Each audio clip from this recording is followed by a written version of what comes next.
நீங்கள் ஏன் ஒரு பெரியவங்க காலைல போய் ஏன் விழுவுறீங்க? ஏன் ஒருத்தவங்க நமஸ்காரம் பண்ணுறீங்க? ஏன் ஒருத்தவங்க சாப்பாடு போடுறீங்க? ஐயா எங்கள் வீட்டுக்கு வாங்க ஐயா, ஐயா உங்கள் திருவடி எங்கள் வீட்டில் பண்ணுங்க ஐயா, ஐயா என் கையால் ஒன்று சாப்பிடுங்க ஏன் சொல்கிறீங்க? ஏன்னா உங்கள் பாவம் போகும். ஒரு நல்லவங்களுக்கு நல்லவங்க நம்ம வீட்டு வாசலில் காலை எடுத்து வச்சா நம்ம வீட்டில் இருக்கிற தத்திரியம் ஒழியும். இதான காரணம், இதான இன்டென்ஷன். இதானே ஒரு பெரியவங்க நல்லவங்க நம்ம வீட்டுக்கு வரணும், நம்ம கையால் சாப்பிட்ணும் அப்படின்னா அதோட இன்டென்ஷன் இதுதான். உண்மையாகவே ஒரு நல்லவங்க நல்ல வாழ்க்கை அமையும், கண்டிப்பாக அமையும். ஏன்னா இதுக்கு திருமூல திருமந்திரத்திலே இருக்குது.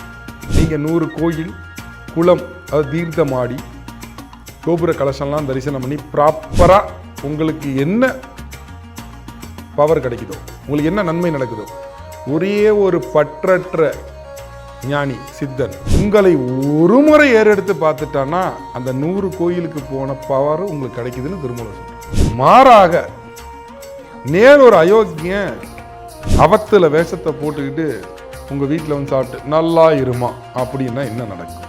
வீடு நாசமா போயிடும், வாழ்க்கை நாசமா போயிடும். யாருக்கு யமன் பயப்படுவான் சித்தனாகணும்னா?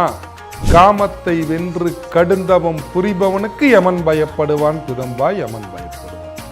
இங்க இருக்கிற எல்லா பயலுக்கும் காம குரோத லோப சிந்தனை இருக்கிற வரைக்கும் யமன் உங்க வீட்டுக்கு பக்கத்திலே ரூம் போட்டு படுத்திருப்பாரு. எப்படா டைம் வரும்னு பார்த்துக்கிட்டே இருப்பார், டப்புன்னு தூக்கிட்டு போவார். காமத்தை ஒருத்தன் வந்துட்டான்னு வச்சுக்க, யமனுக்கு வேலையே கிடையாது.